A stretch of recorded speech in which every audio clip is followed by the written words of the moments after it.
বছর এই সরকারের ইতিমধ্যে হয়ে গিয়েছে। আমরা আমাদের স্কুল জীবনে আমাদের একটা ইভ্যালুয়েশন থাকতো 6 মাস পর, 4 মাস পর, 1 বছর পর।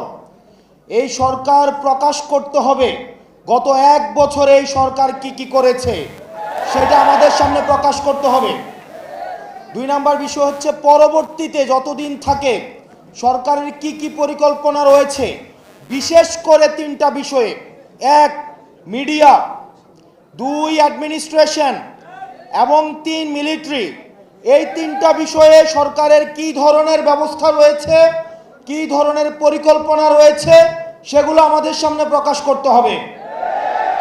এবং আপনারা দেখেছেন সম্প্রতি মিডিয়া কিভাবে নগ্নভাবে এই গণ অভ্যুত্থানের স্বার্থে যারা জড়িত তাদের ক্যারেক্টার অ্যাসাসিনেশনের জন্য, নারীদেরকে কিভাবে বিতর্কিত করার জন্য একটা চেইন, একটা অ্যাপ্রোচ নিয়েছে।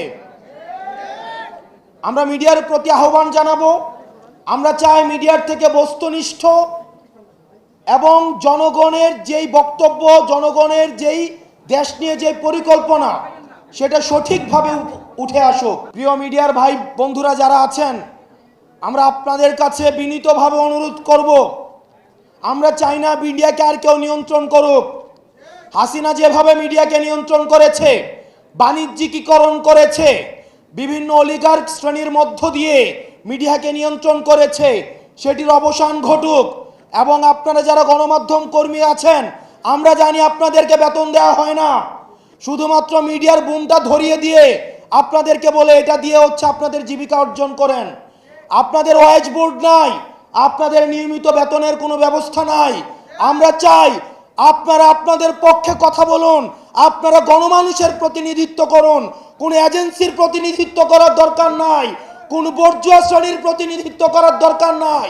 আপনারা বাংলাদেশের প্রতিনিধিত্ব করুন, বাংলাদেশ আপনাদেরকে ধারণ করবে। দ্বিতীয়ত, আপনারা যদি দেখেন গত 1 বছরে আমাদের অ্যাডমিনিস্ট্রেশনের চরিত্রের কোনো পরিবর্তন হয় নাই।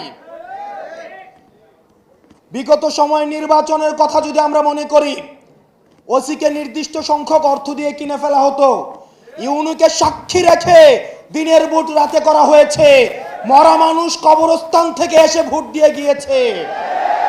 প্রশাসন এর দায়ভার এড়াতে পারে না। আমরা দেখলাম 5ই আগস্টের পরে বঞ্চিত নামের এক ধরনের গোষ্ঠী এই অ্যাডমিনিস্ট্রেশনকে কবজা করেছে।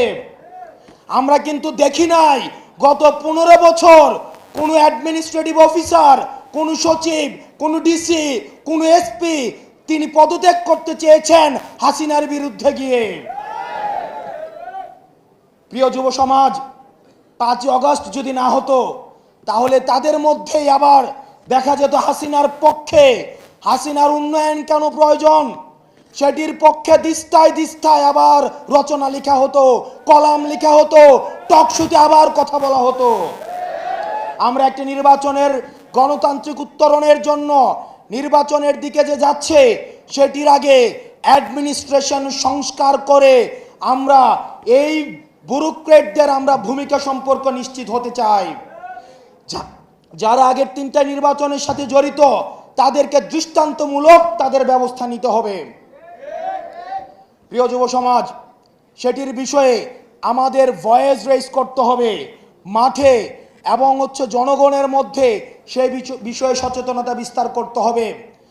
আর কোনো প্রশাসন যেন হাসিনার সেবাদাস হিসেবে জনগণের বিপক্ষে গিয়ে ব্যালট যুদ্ধে ব্যালটকে বুলেটের সামনে রেখে জনগণের বিপক্ষে কাজে না লাগাতে পারে।